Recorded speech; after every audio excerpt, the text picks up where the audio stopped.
Hey students, I am Rakesh Kumar Saini. Welcome to my YouTube channel, My Notes. And if you like the channel, the way I prepared the notes for you guys, so please subscribe to my YouTube channel. You also share it within your friend circle and of course, like the channel. Okay guys, so let's begin. Now we are going to discuss resolution of vectors, or we can say rectangular components of a vector. तो basically resolution of vector ये होता क्या है? तो resolve करना, resolution means resolve करना किसी भी वेक्टर को उसके जो कंपोनेंट्स हैं, मतलब उसकी जो प्रोजेक्शन होगी, एक्स एक्सिस पे क्या प्रोजेक्शन होगी, उसकी वाई एक्सिस पे क्या प्रोजेक्शन होगी, उस टर्म में उसको रिजॉल्व करना। जैसे इस डायग्राम में देखिए आप, ये हमारे पास वेक्टर ए है, ए वेक्टर हमारा गिवन है ये, ठीक है ना, और ये किस प्लेन में है? एक्स वाई प्लेन के अंदर है, ठीक है ना। अब इस वेक्टर को हम रिजॉल्व करेंगे in terms of its components along x axis and y axis. तो ये जो है, मतलब ये जो वेक्टर है, इसकी परछाई, इसकी प्रोजेक्शन क्या होगी, ठीक है ना, इसकी प्रोजेक्शन क्या होगी एक्स एक्सिस पे, ठीक है। तो क्या है इस पे, जैसे ए एक्स, और इसकी प्रोजेक्शन क्या होगी वाई एक्सिस पे, ए वाई। तो ये हमारे ए एक्स और ए वाई क्या है? Components of vector A along x axis and y axis respectively. कहने का मतलब किसी भी गिवन वेक्टर को अगर हम उसके कंपोनेंट्स में अगर हम उसको एक्सप्रेस कर दें, ठीक है ना, उसको स्प्लिट कर दें उसके कंपोनेंट में, तो उसे हम बोलते हैं रेजोल्यूशन ऑफ वेक्टर्स। मतलब उसको इन टर्म्स ऑफ इट्स कंपोनेंट्स उसको रिजॉल्व करना, सॉल्व करना, ठीक है। तो it is the process of broken down or splitting a vector in terms of its components along coordinate axis से x, y and z। तो यहाँ तो हम प्लेन की बात कर रहे हैं और x, y प्लेन हमने लिया है, तो इसको हम दो ही कंपोनेंट में रिजोल्व करेंगे, x और y। अगर हम इसको स्पेस में लेते इस पार्टिकल को, तो हमारे पास z कंपोनेंट भी आ जाता, ठीक है ना। तो उसको हम x, y और z तीनों कंपोनेंट के ऊपर हम उसको एक्सप्लेन करते हैं।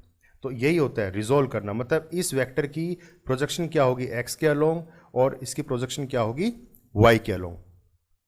If the components of a given vector are perpendicular to each other then they are called rectangular components. अब ये मैंने क्या बताया, ए एक्स और ए वाई क्या है? ये कंपोनेंट्स हैं। किसके कंपोनेंट्स हैं? ए वेक्टर के कंपोनेंट्स हैं। अगर ये दोनों कंपोनेंट्स अगर एक दूसरे के परपेंडिकुलर होते हैं, ठीक है ना, तब इनको हम क्या बोलते हैं? Rectangular components. क्या बोलेंगे? Rectangular components. If the components of a given vector are perpendicular to each other then they are called rectangular components. तो यहां पे भी देखिए 90 डिग्री है, ए एक्स और ए वाई जो है उनके बीच में एंगल कितना, 90 डिग्री है। तो हम इनको बोल सकते हैं दोनों परपेंडिकुलर है। तो परपेंडिकुलर है तो इसको हम एक नाम और दे देते हैं, क्या है? रेक्टेंगुलर कंपोनेंट्स, ठीक है ना। रेक्टेंगुलर कंपोनेंट्स भी हो गए। और पहले जो इसका नाम बताया था वो क्या था? component of A along x axis and component of vector A along x axis and component of vector y component of vector A along y axis। तो ये है, ठीक है ना। तो ये कंपोनेंट्स होंगे किसी भी वेक्टर के, और अगर ये परपेंडिकुलर है तो रेक्टेंगुलर कंपोनेंट्स हो जाएंगे।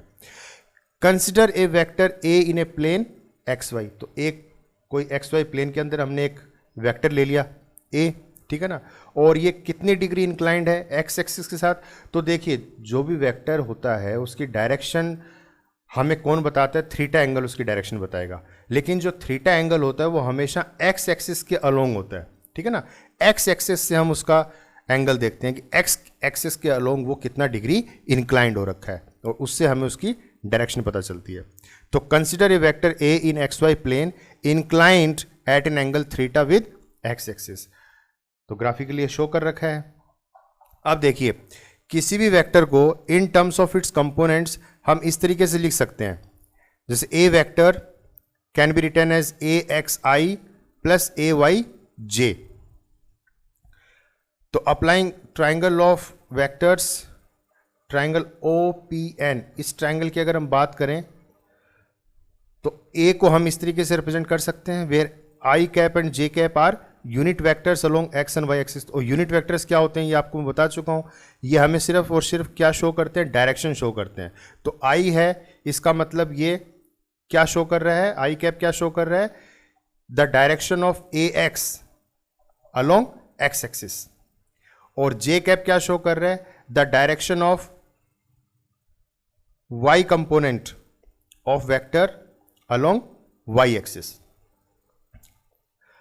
अब देखिए इसी ट्रायंगल के अंदर OPN, इस ट्रायंगल के अंदर हम साइन थीटा अगर निकालें तो साइन थीटा क्या होगा, perpendicular upon hypotenuse, that is AY upon A, यही आएगी वैल्यू। तो AY को हम लिख सकते हैं ना, A साइन थीटा लिख सकते हैं। चलो ये तो हो गया साइन थीटा। अब इसी तरीके से कोस थीटा निकालो, तो कोस थीटा क्या होगा, base upon hypotenuse, that is AX upon A, तो it can also be written as A cos theta, AX को हम लिख सकते हैं ना A कोस थीटा। अब हमारे पास दो इक्वेशन आ गई हैं, ठीक है। अब इन दोनों इक्वेशन को हमें क्या करना है, squaring and adding first and two, मतलब दोनों को पहले तो स्क्वायर कर दो और फिर इनको आपस में ऐड कर दो। तो ये क्या बनेगा, AX square plus AY square left hand side में, और राइट हैंड साइड में A square sine square theta plus A square cos square theta, ठीक है। अब इसमें से दोनों में देखिए A कॉमन आ जाएगा, तो ब्रैकेट में क्या बचेगा, sine square theta plus cos square theta, और उसकी वैल्यू क्या होती है 1, तो हमारे पास क्या आ गया A स्क्वायर। अब A को हम लिख सकते हैं root over AX square plus AY square, तो ये हमारी क्या हो गई, मैग्नीट्यूड हो गई। तो ये जो वेक्टर हमने निकाला है, A वेक्टर जो हमने लिया था, इसकी मैग्नीट्यूड हमने ये निकाल दी, ठीक है ना। तो ये मैग्नीट्यूड होगी। तो आपको हर बार इस तरीके से सॉल्व करने की ज़रूरत नहीं है, आप ये याद रख लीजिए, क्योंकि न्यूमेरिकल में हमें इन वैल्यूज़ की ज़रूरत पड़ती है, ठीक है ना।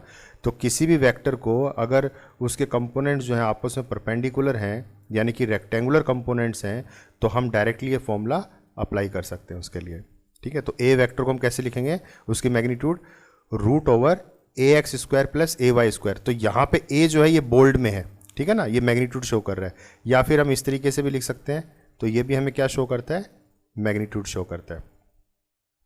नेक्स्ट, अगर हम डिवाइड कर दें दोनों इक्वेशंस को, डिवाइडिंग 1/2, तो क्या मिलेगा हमें, AY upon AX is equal to A sine theta upon A cos theta. तो A से A कट जाएगा, A से A कट जाएगा, तो क्या बचेगा, sine theta upon cos theta क्या होता है, टेन थीटा।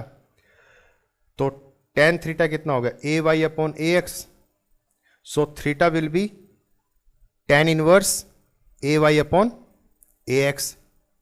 तो ये आपकी क्या हो गई, डायरेक्शन आ गई। तो जो थीटा एंगल है वो हमें क्या शो करता है, डायरेक्शन शो करता है कि वो एक्स एक्सिस से कितना डिग्री इंक्लाइंड हो रखा है, ठीक है। तो ये डायरेक्शन आ गई। तो ये वेक्टर था A वेक्टर, तो इसकी हमने मैग्नीट्यूड भी निकाल दी और इसकी हमने डायरेक्शन भी निकाल दी, ठीक है। तो ये दो फॉर्मूले आपके तैयार हो गए, इनको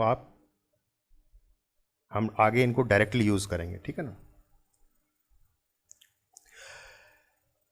next we have multiplication of vectors. तो किसी भी दो वेक्टर को हम कैसे मल्टीप्लाई करेंगे, तो देखिए हम तीन तरीके से मल्टीप्लाई कर सकते हैं। अगर हम किसी भी स्केलर को वेक्टर के साथ मल्टीप्लाई करते हैं तो हमारा रिजल्ट क्या आएगा, वेक्टर आएगा। और किसी भी वेक्टर को अगर हम वेक्टर के साथ मल्टीप्लाई करते हैं और उस केस में अगर रिजल्ट हमारा स्केलर आता है तो उससे हम बोलते हैं स्केलर प्रोडक्ट, या फिर हम बोलेंगे डॉट प्रोडक्ट।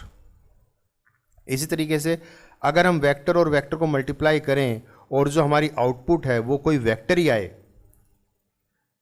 तो उसे हम बोलेंगे वेक्टर प्रोडक्ट या फिर cross product. For example scalar और वेक्टर का देखते हैं। तो हमारे पास कोई भी वेक्टर दे रखा है, जैसे ए वेक्टर कितना है 2i कैप माइनस जे कैप प्लस के कैप, ये एक ए वेक्टर दे दिया हमें। इसके साथ हम कोई भी स्केलर वैल्यू मल्टीप्लाई करें तो इसको हमने मान लीजिए 3 से मल्टीप्लाई कर दिया, तो 3 क्या है, हमारे पास कोई मैग्नीट्यूड है। तो सिर्फ जिसमें मैग्नीट्यूड होती है वो कैसी क्वांटिटी होती है, स्केलर होती है। तो हमने किसी स्केलर से इसको मल्टीप्लाई कर दिया, तो क्या होगा, जब मल्टीप्लाई करोगे तो ये 3a हो गया और ये बन गया आपका 6i cap minus 3j cap plus 3k cap, मतलब 3 से मल्टीप्लाई कर देंगे हम लेफ्ट हैंड साइड और राइट हैंड साइड। तो देखिए इससे जो रिजल्ट आया वो भी क्या है, हमारा वेक्टर ही है। i cap, j cap, k cap ये सब आ रहे हैं, डायरेक्शंस आ रही हैं। तो इसका ये भी हमारा वेक्टर ही है। तो फ़र्क क्या पड़ा स्केलर मल्टीप्लाई करने से? मान लीजिए ये हमारी ए वेक्टर है, ठीक है ना, ये हमारा वेक्टर ए है। तो जब इसको मैं 3 से मल्टीप्लाई कर दूंगा तो क्या फ़र्क पड़ेगा इसमें? इसकी लेंथ बढ़ जाएगी। कितनी बढ़ जाएगी? 3 टाइम्स बढ़ जाएगी, ठीक है ना, 3 टाइम्स इसकी लेंथ बढ़ जाएगी। अब ये हो गया 3a, लेकिन है तो ये वेक्टर ही, ठीक है ना, क्योंकि इसमें मैग्नीट्यूड भी है और डायरेक्शन भी है, तो है तो वेक्टर ही। तो सिर्फ क्या फ़र्क पड़ा? इसकी लेंथ बढ़ गई, मैग्नीट्यूड बढ़ गई खाली, ठीक है ना, डायरेक्शन वही रहेगी। तो ये तो था स्केलर और वेक्टर को जब हम मल्टीप्लाई करते हैं तो हमें रिजल्ट क्या मिलेगा? वेक्टर मिलेगा। नेक्स्ट आप देखिए, जब हम किसी वेक्टर को वेक्टर से मल्टीप्लाई करेंगे, किसी भी वेक्टर को जब आप वेक्टर से मल्टीप्लाई करते हो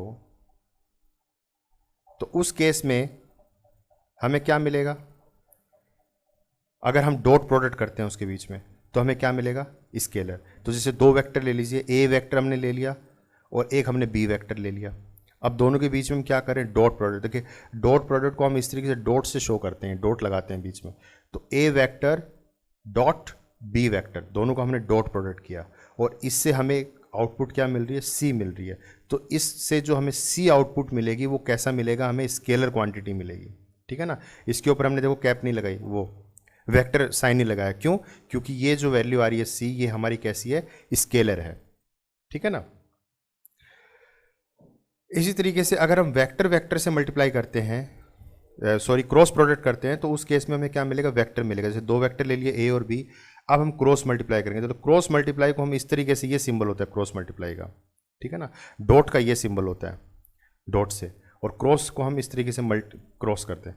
तो ए क्रॉस बी वेक्टर, दोनों को जब क्रॉस कर रहे हैं तो इसमें जो हमें सी जो आउटपुट मिलेगी वो हमें वेक्टर फॉर्म में मिलेगा। तो ये सी वेक्टर है ये, ठीक है। यहाँ पे सी सिंपल आया था स्केलर क्वांटिटी, यहाँ पे सी जो हमारे पास आ रहा है वो कैसा आ रहा है? वेक्टर आ रहा है, ठीक है ना। और ये कैसे आया? क्रॉस प्रोडक्ट से आया, तो इसलिए इसको हम क्रॉस प्रोडक्ट भी बोलते हैं। और यहाँ पे ये जो सी आया था स्केलर, ये कैसे आया था? डॉट प्रोडक्ट से आया था, तो इसलिए इसको हम क्या बोलते हैं? डॉट प्रोडक्ट भी बोलते हैं।